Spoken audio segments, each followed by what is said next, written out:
नमस्कार दोस्तों, स्वागत है आप सभी का हमारे चैनल एवरीथिंग विद अर्चना में। तो आज की इस वीडियो में हम लोग फिर से वही इमेज बेस्ड क्वेश्चंस को सॉल्व करेंगे और ये सारे क्वेश्चंस को सॉल्व करने के बाद आपको जो भी आप एंट्रेंस एग्जाम देंगे उसमें आपको बहुत ज़्यादा ही हेल्प मिलेगी।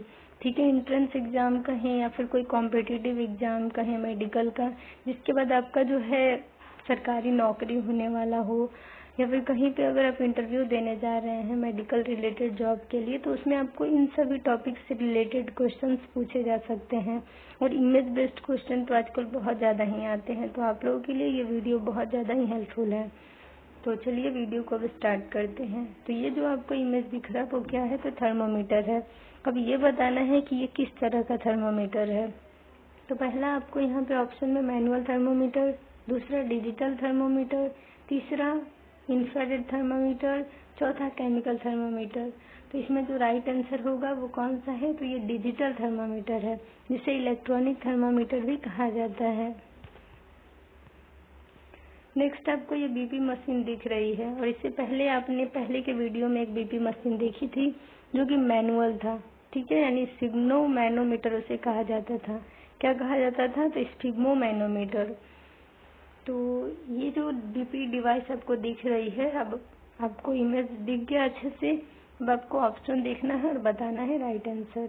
तो पहला मैनुअल बीपी मशीन, दूसरा डिजिटल बीपी मशीन, तीसरा इंफ्रारेड बीपी मशीन और चौथा केमिकल बीपी मशीन। तो ये कौन सी बीपी मशीन है, तो इलेक्ट्रॉनिक है, यानी डिजिटल है। इसमें आपको मैनुअली कुछ नहीं करना ज़्यादा। ठीक है, बस एक बटन प्रेस कर देना है, उसके बाद ये अपने आप पल्स और बीपी शो कर देगा। तो ये कौन सी है, तो डिजिटल बीपी मशीन, यानी कि सेकंड ऑप्शन राइट आंसर है। इसके बाद नेक्स्ट देखिए, ये आपको एक इमेज दिख रहा है जिसमें एक थेरेपी दी जा रही है मास्क लगा के। ठीक है, तो इस थेरेपी का नाम बताना है। तो पहला है ऑक्सीजन थेरेपी, दूसरा है नेबुलाइजेशन थेरेपी, तीसरा है इम्यूनोथेरेपी, चौथा है हार्मोनल थेरेपी। तो आपको ये इमेज दिख गया और ये किस तरीके से दिया जा रहा है, ये कौन सा थेरेपी है, ये आप कमेंट सेक्शन में कमेंट करिए। और तो चलिए नेक्स्ट वीडियो को देखते हैं। ये क्वेश्चन आप लोगों के लिए, ठीक है। तो यहाँ पे देखिए, अब ये जो इमेज है ये कौन सी डिवाइस है, ये आपको बताना है। तो 4 ऑप्शन दिए गए हैं। पहला है स्पाइरोमीटर, दूसरा है थर्मोमीटर, तीसरा है नेबुलाइजर और चौथा है इनहेलर। तो ये जो डिवाइस है वो मेनली पुल्मोनरी फंक्शन टेस्ट, यानी हमारे लंग्स फेफड़ों की जांच करने के लिए की जाती है ये टेस्ट है। और इस डिवाइस का यूज भी करते हैं हमारे फेफड़ों की ताकत को बढ़ाने के लिए। ठीक है, तो ये क्या है, तो स्पाइरोमीटर है, यानी कि फर्स्ट ऑप्शन राइट आंसर है। तो अब हमारे नेक्स्ट जो आपको यहाँ दिख रहा है वो क्या है, ऑक्सीजन सैचुरेशन लिया जाता है इससे, और इस डिवाइस का नाम बताना है आपको। तो पहला क्या है, पल्स ऑक्सीमेट्री, दूसरा है बीपी मेजरमेंट, तीसरा है आपका नेबुलाइजेशन और चौथा है ऑक्सीजन थेरेपी। तो ये क्या हो रहा है, यहाँ पे पल्स ऑक्सीमेट्री हो रहा है, यानी कि SpO2 लेवल को मेजर किया जा रहा है। तो ये कौन सा प्रोसीजर है, तो पल्स ऑक्सीमेट्री। नेक्स्ट आपको यहाँ पे दिख रहा है इमेज में कि ये जो है एनेस्थीसिया दिया जा रहा है, यानी कि जो प्री ऑक्सीजनेशन होता है जिसमें मरीज को एक मास्क के थ्रू बेहोशी प्रोवाइड की जाती है। तो आपको ये बताना है कि ये कौन सा एनेस्थीसिया दिया जा रहा। तो पहला जनरल एनेस्थीसिया, दूसरा नर्व ब्लॉक, तीसरा एपिड्यूरल एनेस्थीसिया और चौथा है स्पाइनल एनेस्थीसिया। तो इसमें राइट आंसर क्या होगा, तो जनरल एनेस्थीसिया। जनरल एनेस्थीसिया जो है वो इसी तरीके से दिया जाता है। एनेस्थीसिया बहुत तरह के होते हैं, जिसमें जनरल एनेस्थीसिया सबसे कहें तो एकदम एडवांस है और सबसे ज़्यादा ही मतलब पूरी तरह से मरीज इसमें बेहोश होता है, अनकॉन्शियस होता है। इसके बाद नेक्स्ट देखिए, यहाँ पे डिजीज है, ठीक है, और उसको आपको पहचानना है। तो ये आप देख सकते हैं कि किडनी है, ठीक है। तो अब बताना है आपको ये कि ये किस पार्ट में स्टोन है। तो यहाँ पे देखिए, पहला ऑप्शन किडनी स्टोन, दूसरा गॉल स्टोन, तीसरा CBD स्टोन और चौथा है यूरेटर स्टोन। तो यहाँ पे ज़्यादातर किडनी कहाँ है हमारे, तो किडनी में है। तो राइट आंसर क्या होगा, तो किडनी स्टोन होगा। ठीक है, तो पहला ऑप्शन राइट आंसर है, यानी कि किडनी स्टोन डिजीज है। देखिए यहाँ पे आपको इमेज में दिख रहा है और यहाँ भी स्टोन्स है, और किस पार्ट में है, तो लीवर में, गॉल ब्लेडर में, कि आपके स्टमक में, कि ड्यूडेनम में, किस पार्ट में है ये आपको पहचानना है। ठीक है, तो यहाँ पे ग्रीनिश कलर का जो गॉल ब्लैडर दिख रहा है उसमें स्टोन दिख रहा, तो इस डिजीज का नाम क्या हो गया? तो गॉल स्टोन डिजीज। तो पहला ऑप्शन किडनी स्टोन नहीं होगा, दूसरा गॉल स्टोन डिजीज जो है वो राइट आंसर होगा। इसके बाद नेक्स्ट आपको दिख रहा है ये सिटी स्कैन है, ठीक है। एक आपको इमेज दिखाया गया है जिसमें कि दिख रहा है कि यहाँ पे वाइट कलर की एक परत दिख रही है आपको, यानी एक जो बाहरी बोनी कवरिंग है जो आपका कहें तो क्रैनियम है वो नहीं, उसके अंदर भी आपको हल्का वाइट वाइट सा शैडो सा दिख रहा है किनारे। तो इस तरह का जब आपको दिखाए तो आप समझ लीजिए कि ये कौन सी डिजीज है। तो 4 ऑप्शन दिया गया है जिसमें पहला सबएरेक्नॉइड हीमाटोमा जिसे एसएएच के नाम से भी जानते हैं, दूसरा सबड्यूरल हीमाटोमा जिसे आप एसडीएच के नाम से भी जानते हैं, तीसरा एपिड्यूरल हीमाटोमा जिसे आप ईडीएच के नाम से भी जानते हैं, चौथा ब्रेन हीमाटोमा। तो अगर इस तरीके का अगर ब्लीडिंग होगी, कलेक्शन हो जाएगा और इस तरह का इमेज आएगा तो ये हमारा सब ड्यूरल हीमाटोमा कहलाता है, यानी कि एसडीएच कहलाता है। इसके बाद नेक्स्ट देखिए ये इमेज, तो इस तरह का अगर हीमाटोमा आपको दिख रहा है, इस तरह का इमेज दिख रहा है तो ये किस तरह का हीमाटोमा हुआ? तो 4 ऑप्शन दिए गए हैं जिसमें पहला सबएरेक्नॉइड हीमाटोमा, दूसरा सबड्यूरल हीमाटोमा, तीसरा एपिड्यूरल हीमाटोमा और चौथा ब्रेन हीमाटोमा। तो ये कौन सा है? एपिड्यूरल हीमाटोमा, जिसमें कि ब्रेन में बहुत ज्यादा ही एक ही पॉइंट पे प्रेशर पड़ रहा है, यानी इस तरीके का शेप बन रहा, कॉनकेव शेप बन रहा।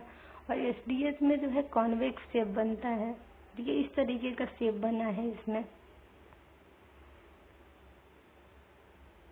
जो सब ड्यूरल हीमाटोमा होता है और जो आपका एपिड्यूरल हीमाटोमा होता है ये दोनों एक दूसरे से अलग है और ये ब्रेन के बाहर ही दोनों होते हैं। अब देखिए यहाँ पे एक डिजीज आपको दिख रही है और इसका नाम आपको बताना है। आजकल के समय में इस बीमारी से बहुत ज्यादा ही लोग पीड़ित हैं। तो 4 ऑप्शन दिए गए हैं, पहला है पाइल्स, दूसरा है फिशर, तीसरा है फिस्टुला और चौथा है एनल पॉलिप। तो आप लोग फिर से ये इमेज देख लीजिए और बताइए कि ये किस तरह का बीमारी है। तो ये क्या है? तो ये पाइल्स है जिसे कि हेमोरॉइड के नाम से भी जानते हैं। जो हेमोरॉइड होता है वो एक्सटर्नल भी होता है जो कि बाहर भी आपको दिख रहा है, इंटरनल भी होता है जो कि इंटरनल देखिए है, और एक होता है प्रोलैप्स्ड हेमोरॉइड। तो हेमोरॉइड क्या होता है? जो वेन्स होती हैं वो स्वेल कर जाती हैं, तो वो जो स्वोलन वेन है वही हेमोरॉइड कहलाती है, वही पाइल्स कहलाती है, जो कि ब्लीड भी करता है और एक जो होता है वो ब्लीड नहीं करता है। 2 तरीके के होते हैं, एक ब्लीड करने वाला होता है यानी खून निकलता है और एक में खून नहीं निकलता है। तो ये बवासीर है, ये बीमारी का जो नाम है वो है पाइल्स यानी बवासीर, जिसे कि हेमोरॉइड भी कहा जाता है। इसके बाद नेक्स्ट आपको ये डिजीज दिखाई गई है इमेज में और इसमें क्या है कि पानी भर गया है, या कहें तो यहाँ पे पानी नहीं एयर भरा है, ठीक है, एयर भर गया है। तो इस डिजीज को क्या कहेंगे? जब हमारे फेफड़ों में हवा भर जाएगी और लंग्स जो है वो कोलैप्स कर जाएगा, यानी लंग्स पे बहुत ज्यादा ही दबाव पड़ जाएगा, वो एक जगह पे इकट्ठा हो जाएगा, तो ये कोलैप्स कर गया है। तो इस डिजीज को क्या कहेंगे? तो पहला है न्यूमोथोरिक्स, दूसरा है पायोथोरिक्स, तीसरा है प्लूरल इफ्यूजन और चौथा हमारा है हाइड्रोथोरिक्स। तो इसमें राइट आंसर क्या होगा? तो इसमें न्यूमोथोरिक्स होगा, क्योंकि यहाँ पे हमारे प्लूरल स्पेस में जो है वो क्या भर गया है? तो एयर भर गया है, इसीलिए इसे न्यूमोथोरिक्स कहा गया। अब हमारा नेक्स्ट इमेज दिख रहा है जिसमें कि आपके प्लूरल स्पेस में क्या भरा है? तो पस भरा है, एयर भरा था तो उसे न्यूमोथोरिक्स कहा गया था। अब ये दूसरी डिजीज है जिसमें कि मवाद भर गया, पस भर गया है। तो इस डिजीज का नाम क्या है? तो पहला न्यूमोथोरिक्स, ये तो होगा नहीं, दूसरा पायोथोरिक्स, तीसरा प्लूरल इफ्यूजन, तो इफ्यूजन में फ्लूइड भरता है, हाइड्रोथोरिक्स में वाटर भरता है, ठीक है, यानी फ्लूइड वो भी। तो दूसरा ऑप्शन राइट आंसर है, यानी कि पायोथोरिक्स, जिसमें कि पस कलेक्शन हो गया है। अब देखिए यहाँ पे एक बीमारी दिखाई गई है जिसमें आंखों का काला होना दिखाया गया है, ठीक है। देखिए यहाँ पे आंख जो है एकदम काले काले दिखाई दे रहे हैं। तो इस बीमारी का नाम क्या है? तो आपने काला मोतियाबिंद और उजला मोतियाबिंद सुना होगा। तो यहाँ पे 4 डिजीज के नाम मैंने बताए हैं, पहला आई ट्यूमर, दूसरा है कैटरेक्ट, तीसरा है कलर ब्लाइंडनेस, चौथा है ग्लूकोमा। तो जब काला मोतियाबिंद होता है, काला हो जाता है इस तरीके का, तो इसे हम लोग ग्लूकोमा कहते हैं। ठीक है, जिसमें कि हमारे आई का इंट्राओक्यूलर प्रेशर बढ़ जाता है और जो टिश्यू और सेल्स होते हैं वो डैमेज होने लगते हैं। तो ये कौन सा बीमारी था जिसमें काला मोतियाबिंद जिसे कहा जा रहा है वो ग्लूकोमा है। इसके बाद नेक्स्ट आपको यहाँ पे नाक की एक बीमारी दिख रही है जिसमें कि जो सेप्टम है वो टेढ़ा हो गया है, यानी हमारी दोनों होल्स है नाक में, दोनों बिल है, उसके बीच में एक आपको ये दिख रहा है परत लेयर जिसे सेप्टम कहा जाता है। वो अगर सेंटर से यानी मिडिल में है, वो अगर इधर लेफ्ट या राइट किसी साइड डेविएट हो जाए या दोनों साइड में थोड़ा थोड़ा डेविएट हो जाए तो इसे डेविएटेड नेजल सेप्टम बीमारी कहते हैं। मैंने थोड़ा सा हिंट दे दिया इस बीमारी का, अब आपको इस बीमारी का नाम बताना है। 4 ऑप्शन दिए गए हैं जिसमें पहला है डीएनएस यानी डेविएटेड नेजल सेप्टम, दूसरा है नेजल पॉलिप और तीसरा है नोज कैंसर और चौथा है एपिस्टेक्सिस। तो इस बीमारी का नाम क्या है? तो इस बीमारी का नाम है फर्स्ट ऑप्शन यानी कि डीएनएस, डेविएटेड नेजल सेप्टम।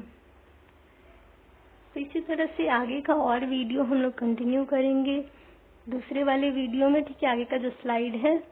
तो इसी तरह से वीडियो को एंड करते हैं and thank you for watching my video. अगर चैनल पे नए हैं तो चैनल को सब्सक्राइब कर लीजिए और बेल आइकन को प्रेस कर लीजिए ताकि आपको सारी लेटेस्ट वीडियो की अपडेट्स मिलती रहें।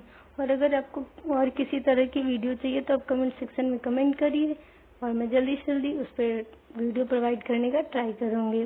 तो थैंक यू।